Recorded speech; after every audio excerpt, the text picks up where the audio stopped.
Hello everyone, my name is Isha Sadana and I'm going to start with the topic types of chemical reactions. ठीक है कि भाई कितने types की chemical reactions हैं और हर रिएक्शन में क्या क्या उसकी स्पेशलिटी है, दैट इज मीन्स किस वजह से वो रिएक्शन हो रही है, क्या उसका रीज़न है, एक्सेट्रा.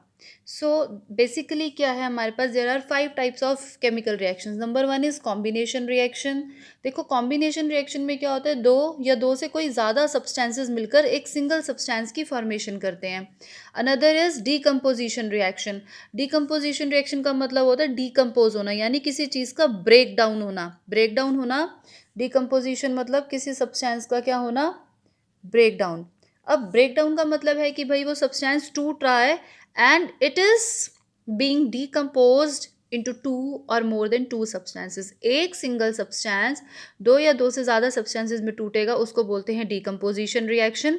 कॉम्बिनेशन रिएक्शन वो जिसमें दो या दो से ज़्यादा सब्सटेंसेस मिलकर एक सब्सटेंस की फॉर्मेशन करें, that is known as combination reaction. Further क्या है, जो डीकम्पोजिशन रिएक्शन है, डीकम्पोजिशन रिएक्शन कौन सी हुई, जिसमें एक सब्सटेंस टूट रहा है दो या दो से ज़्यादा सब्सटेंसेस में. अब देखो कोई एक सब्सटेंस है, ठीक है, अगर आप उसको तीन तरीके से जो है आप उसको ब्रेक डाउन कर सकते हो. तीन तरीके से का मतलब है, या तो आप उसको हीट प्रोवाइड कर दो, ठीक है, हीट प्रोवाइड करके अगर कोई सब्सटेंस टूट रहा है तो उसको हम बोलते हैं थर्मल डीकम्पोजिशन. दूसरा क्या है, अगर वो इलेक्ट्रिसिटी की प्रेजेंस में हो रहा है, इलेक्ट्रिसिटी की प्रेजेंस में अगर हो रहा है यानी कि इलेक्ट्रोलिसिस हो रहा है, जिसमें सबसे आपका कॉमन एग्जांपल वाटर, आप सब जानते हो, क्लास 7th 8th में सबने पढ़ा होता है कि इलेक्ट्रोलिसिस वाटर का होता है. तो उस तरीके के डीकम्पोजिशन को हम कहते हैं इलेक्ट्रोलिटिक डीकम्पोजिशन.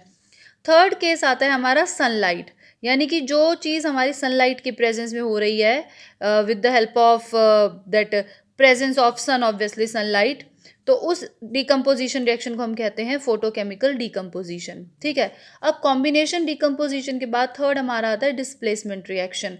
डिस्प्लेसमेंट रिएक्शन वो रिएक्शन होती है जिसमें आपका क्या है, देखो डिस्प्लेस कर रहा है. डिस्प्लेस करने का मतलब है कोई किसी की जगह ले रहा है. अब कोई किसी की जगह कब लेगा, जब वो उससे ज़्यादा हैवियर होगा. लाइक अगर हम दो पर्सन्स में उसको मैं क्लासीफाई करूं, लाइक एक हैवी पर्सन है, heavy means strong, it doesn't mean heavy कि मतलब दैट कोई हेल्दी मोटा इंसान है, no. Healthy means that fit person. I am taking one fit person and I am taking an unfit person. अगर आप उन दोनों को कंपेयर करो और आप किसी रेसलिंग में आप बोलो कि भाई you have to start the fight, तो क्या होगा, कौन किसकी पोजीशन डिस्प्लेस कर पाएगा.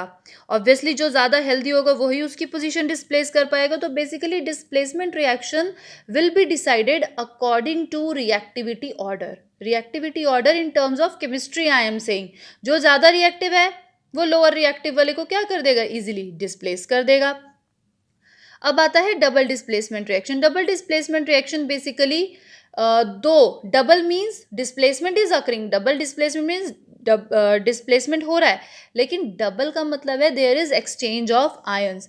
आयंस एक्सचेंज हो रहे हैं उसमें, यानी कि दो सॉल्ट लो, दो सोल्यूशन, ठीक है, उसमें क्या है, आप नेगेटिव वाले को उधर, जैसे दोनों के नेगेटिव हैं तो आप इधर उधर उसको डिस्प्लेस कर सकते हो. ठीक है. उसके बाद आता है हमारा redox reaction. Last type of redox reaction है जिसमें आपके पास दो तरीके के उसके अंदर प्रोसेसेस इन्वॉल्व हैं. Number 1 is oxidation and the number second is reduction. By mistake I have written is reaction, this is reduction, right. Now, see, it was just an introduction which I have just explained you through with the help of this flow chart. Another thing, now we will study all these types of reactions in detail, right? And we will try to complete all the NCRT terms, everything. Means I'm going to teach you related to your NCRT books only. Number 1 combination reaction. Combination reaction क्या है, the reactions in which two और more substances combine to form a single substance. यानी कि दो से ज़्यादा substances अगर combine हो रहे हैं किसी रिएक्शन में और वो एक सिंगल सब्सटेंस की फॉर्मेशन कर रहे हैं, दो या दो से ज़्यादा सब्सटेंसेस अगर मिलकर एक सब्सटेंस की फॉर्मेशन कर रहे हैं, तो that is known as combination reaction. उसका सबसे कॉमन एग्जाम्पल आप लिख सकते हो, magnesium plus oxygen. Basically oxygen means air, right. तो मैग्नीशियम और ऑक्सीजन, मैग्नीशियम रिबन को आपने बर्न किया in the presence of air और वो बना रहा है मैग्नीशियम ऑक्साइड. तो आप देख सकते हो दो सब्सटेंसेस मिलकर एक सिंगल सब्सटेंस की फॉर्मेशन कर रहे हैं. तो this is the example of combination reaction. Again सबसे बेसिक एग्जांपल कार्बन। सबको पता है कि कार्बन है, कार्बन किस फॉर्म में है जनरली, जैसे हम ले लेते हैं स्पेशली कोल। तो कोल, और उसको आप बर्न कर रहे हो इन the presence of air, air that is oxygen. तो ये बना रहा है आपका कार्बन डाइऑक्साइड। तो ये भी आपका कौन सा एग्जाम्पल हुआ? Combination reaction. Another hydrogen plus oxygen that is forming H2O, this is also the example of combination reaction. अब देखो हमारे पास एक्टिविटी 1.4 है आपकी एनसीईआरटी की। ठीक है, आपने क्या करना है, एक बीकर में क्या करना है, ध्यान से समझना ये वाला एग्जाम्पल, राइट, बिकॉज इसके बाद मैं आपको दो क्वेश्चंस करने को दूंगी तो दैट यू कैन सॉल्व।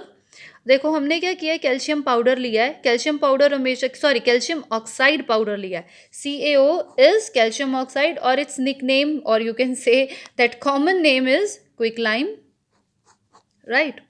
सो आपने क्विकलाइम लिया है, यानी कि कैल्शियम ऑक्साइड पाउडर जो कि वाइट कलर का है, उसमें यू आर एडिंग वाटर।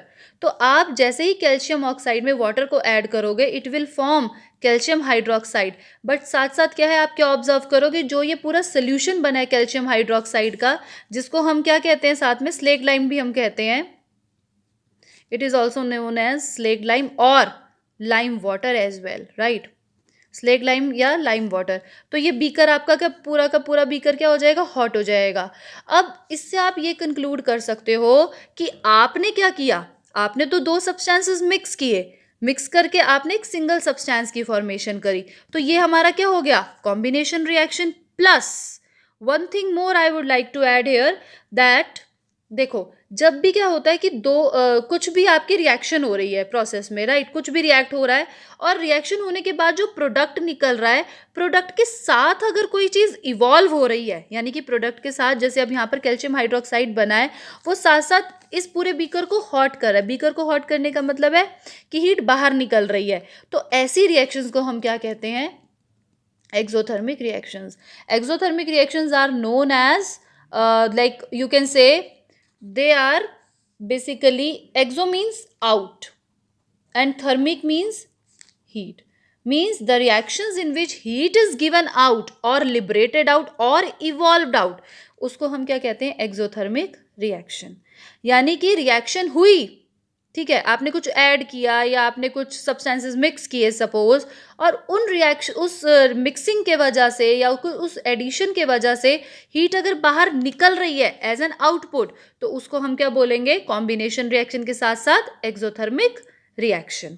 तो बेसिकली इस रिएक्शन को हम क्या लिख सकते हैं, हमने क्या किया, सिंपली कैल्शियम ऑक्साइड लिया जिसे हम बोल रहे हैं क्विकलाइम,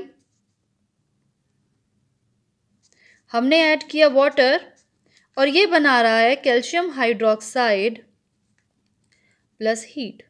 प्लस हीट का मतलब है ये क्या है, किस टाइप की रिएक्शन है, एक्सोथर्मिक रिएक्शन। अब एक चीज याद रहे, कॉमन नेम्स पूछे चले जाते हैं, कई बार वो कॉमन नेम्स की टर्म्स में आपको क्वेश्चन दे देते हैं। तो कैल्शियम ऑक्साइड का कॉमन नेम होगा क्विकलाइम, और कैल्शियम हाइड्रोक्साइड का कॉमन नेम स्लेग लाइम या फिर लाइम वाटर। अब देखो होता क्या है, अब देखो हमें जो ये कैल्शियम हाइड्रोक्साइड जो हमारा फॉर्म हुआ स्लेक लाइम या लाइम वाटर, अगर हम इसमें कार्बन डाइऑक्साइड को ऐड करते हैं, कार्बन डाइऑक्साइड अगर हम पास करवाते हैं इससे, कार्बन डाइऑक्साइड पास कराते हैं किससे, लाइम वाटर के से, तो वो क्या करता है, हमेशा लाइम वाटर को क्या कर देगा, मिल्की टर्न करेगा। Lime water will always turn milky when CO2 gases pass through it, and it will always form a limestone that is calcium carbonate along with water. So generally इधर से आपके दो तीन क्वेश्चन तैयार होते हैं। आपका एनसीईआरटी का एक क्वेश्चन है, first question I think in text first question आप उससे प्रिपेयर कर सकते हो, ठीक है। आप एनसीईआरटी के क्वेश्चन जितने भी कॉम्बिनेशन रिएक्शन है वो इससे सॉल्व हो जाएंगे। अनदर थिंग, यूज, देखो यूज क्या है इसका, solution of slack lime is use for white washing walls, ठीक है। ये जो आपका स्लेक लाइम या लाइम वाटर है, ये it is generally use for white washing walls. तो यहाँ से आप एक दो क्वेश्चन अपने आप से ऐड कर सकते हैं, that what is combination reaction, at least give one example, ठीक है। Second question you can prepare, that is on passing CO2 gas through lime water what will happen, so you will write that lime water will turn milky because of the formation of this limestone. All right, so combination reaction topic is over.